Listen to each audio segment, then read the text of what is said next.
Everyone's chasing productivity these days. We live in a world that demands more from us than ever before.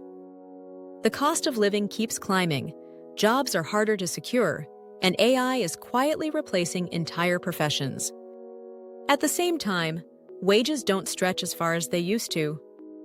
People say this generation might actually end up poorer than the last.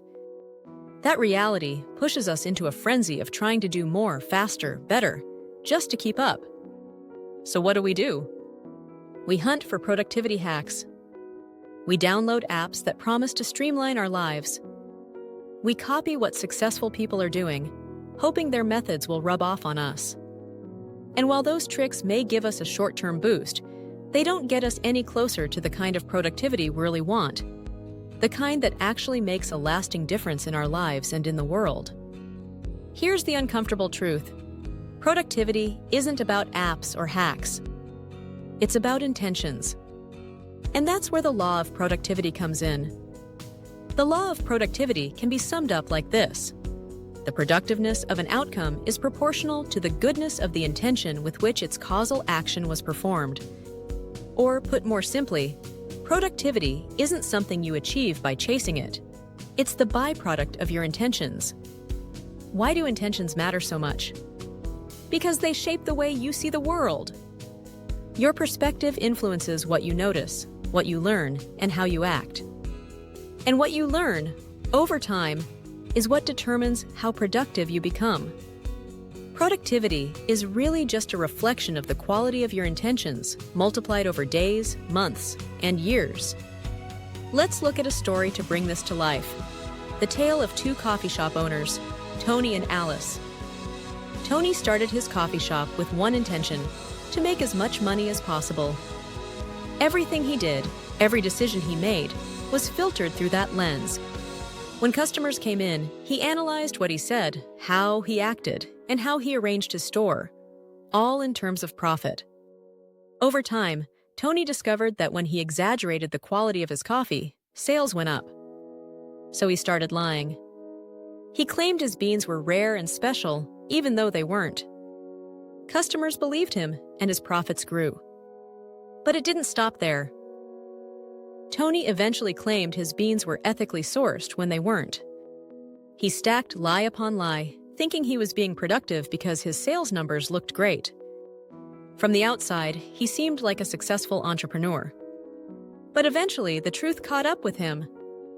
A journalist investigated his operation after a tip from a former employee. His dishonesty was exposed, lawsuits followed, and Tony lost everything. Now let's look at Alice. She opened her coffee shop with a very different intention: to serve her community. From day one, her focus wasn't on how much money she could make, but on how well she could meet the needs of the people around her. Because of this intention, she noticed different things. She learned what her customers liked, which pastries paired best with certain drinks, and even how to make her space feel more welcoming. Her curiosity and willingness to learn didn't come from chasing profits, but from her genuine desire to serve. As time went on, her shop grew, not just in revenue, but in reputation. Customers trusted her. They felt valued. And that trust made her business sustainable. Her productivity didn't come from working longer hours or gaming the system. It came as a natural byproduct of her good intentions. So what's the lesson here? Productivity isn't about squeezing every ounce of energy out of your day. It's not about stacking hacks or chasing metrics. It's about cultivating the right intentions and letting them guide your learning and actions. When your intentions are selfish or shallow, you may achieve short-term results. But those results are fragile. They can collapse the moment reality catches up to you. On the other hand, when your intentions are rooted in something deeper, like service, curiosity, or genuine care, you learn differently. You notice opportunities others miss. You build skills that compound over time. And your productivity becomes sustainable because it's built on integrity. Think about how this applies to your own life. If your only intention is to make money, you might be tempted to cut corners or imitate others. You'll end up learning how to survive in the short term, but not how to thrive in the long term. But if your intention is to create something meaningful, to help others, or to master your craft, your learning will naturally align with those goals. And productivity will follow. The law of productivity reminds us that outcomes are not just the result of effort. They're the result of effort guided by intention. So before you download another productivity app or search for the latest hack, ask yourself, why am I doing this? What's my real intention?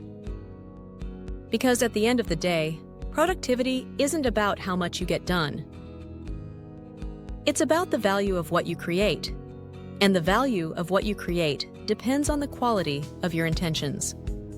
So the question isn't, how can I be more productive? The real question is, what intentions am I living by? If you found this video meaningful and interesting, drop a comment below and share your experience. Please don't forget to like, subscribe, and share it with someone who might find this content useful. And as always, thank you for listening, and we'll see you next time.